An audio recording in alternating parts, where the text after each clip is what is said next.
बेटा और third question is exercise 1.5 के आगे बढ़े हम थर्ड क्वेश्चन पे आएंगे। Third question is recall pi is defined as the ratio of circumference of circle to its diameter. आपको याद है circumference of circle C is equal to 2 pi r होता है ना। 2r means d, 2r means इसको आप क्या लिख सकते हो 2d, because 2r is equal to pi d, because 2r is equal to क्या हो जाएगा आपका d, ट्वाइस रेडियस d के बराबर होती है डायमीटर के बराबर। तो जब आप यहाँ से पाई की वैल्यू निकालोगे तो which is equal to c by d हो जाएगी। Pi is equal to c by d। तो वो आपसे यही कह रहा है कि आप रिकॉल करो कि पाई की वैल्यू c अपॉन d के बराबर होती है ना। c means circumference of a circle, d means diameter of a circle और पाई हमको मालूम है pi is equal to c by d, because c is equal to pi d होता है। This seems to contradict the fact that pi is irrational. How will you solve this contradiction? ठीक है, यहाँ पर एक कॉन्ट्रडिक्शन अराइज हो रहा है। कॉन्ट्रडिक्शन मतलब विरोधाभास, मतलब इसमें कुछ विरोध हो रहा है। हम कहते हैं पाई एक इरेशनल नंबर है। अगर इरेशनल है तो आप इसे p अपॉन क्यू के फॉर्म में नहीं लिख सकते। यहाँ पे आप लिख रहे हो उसको c अपॉन d के फॉर्म में, तो एक कॉन्ट्रडिक्शन अराइज हो गया है।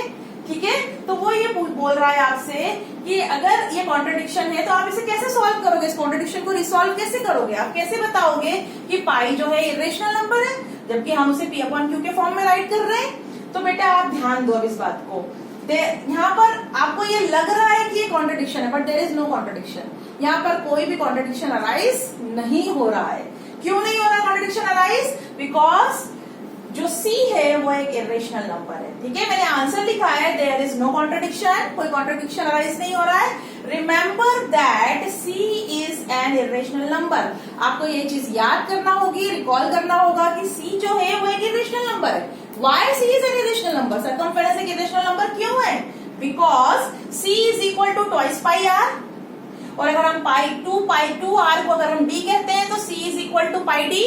c पाई d के बराबर होता है। पाई मतलब इरेशनल और डायमीटर मतलब रेशनल। ठीक है, irrational into rational is an irrational number. एक यदि इरेशनल का आप रेशनल में मल्टीप्लाई करते हो तो जो आंसर आता है वो एक इरेशनल नंबर होता है। दिस मीन्स जो c है वो एक इरेशनल नंबर है। मैंने आंसर लिखा है here pi is an irrational number. This implies, इससे क्या पता चलता है आपको, c is also an irrational number. यदि पाई एक इरेशनल नंबर है तो c भी एक इरेशनल नंबर होगा। ठीक है, आई बात समझ में तुमको? आ गया बेटा समझ में ये चीज? पाई d, ठीक, pi is an irrational, diameter एक रेशनल है। Irrational into rational is an irrational number. जब आप रेशनल का इरेशनल में मल्टीप्लाई करते हो, प्रोडक्ट फाइंड करते हो, तो वो प्रोडक्ट एक इरेशनल नंबर होता है। तो इन दोनों का प्रोडक्ट जब c आया है तो c एक इरेशनल नंबर होगा। c is an irrational number. ठीक है, जब c इरेशनल नंबर है तो c अपॉन d भी इरेशनल होगा। Division of a rational and irrational is an irrational number. जब आप एक रेशनल और इरेशनल को डिवाइड करते हो तो आपको जो आंसर है वो एक इरेशनल मिलता है। It means c upon d is an irrational number. जो c अपॉन d है वो क्या होगा? एक इरेशनल नंबर होगा, विच इज इक्वल टू पाई, जो पाई के बराबर है। c अपॉन d पाई के बराबर है। देखो ये भी इरेशनल और ये भी इरेशनल, दोनों irrational. Irrational is equal to irrational, कोई कॉन्ट्रडिक्शन अराइज ही नहीं हुआ। ठीक है, ये सिर्फ एक हमें भ्रम बनाया गया है कि ये कॉन्ट्रडिक्शन है, ये कोई कॉन्ट्रडिक्शन अराइज नहीं हुआ। जब आप सर्कमफेरेंस को मेजर करोगे एक्चुअल, तो आप ये पाओगे कि आपको उसका एक्चुअल रिजल्ट नहीं मिल रहा है। कोई भी आपको डेसिमल के बाद एक एक्चुअल पोजीशन नहीं मिलेगी कि आप बता सको circumference is equal to 3 point something, ऐसा नहीं होगा। हम जब फाइंड भी करते हैं तो आपको याद होगा हम पाई की वैल्यू 3.14 या 22/7 रखते हैं, होती नहीं है जो हम रखते हैं। ठीक है, हम उसको वहां तक मान लेते हैं कि इतनी ही है, हम पूरी वैल्यू तो रखते ही नहीं, क्योंकि वो non terminating non repeating decimal expansion है। अगर हम पूरी वैल्यू रखते तो हम c की वैल्यू को फाइंड ही नहीं कर पाते, वो भी नॉन टर्मिनेटिंग नॉन रिपीटिंग आता। लेकिन हम यहाँ पर पाई जो है वो 22/7 या 3.14 लेकर सरकमफेरेंस निकालते हैं, इसलिए हमें सरकमफेरेंस एक रेशनल नंबर मिल जाता है, जबकि वो रेशनल नंबर नहीं होता।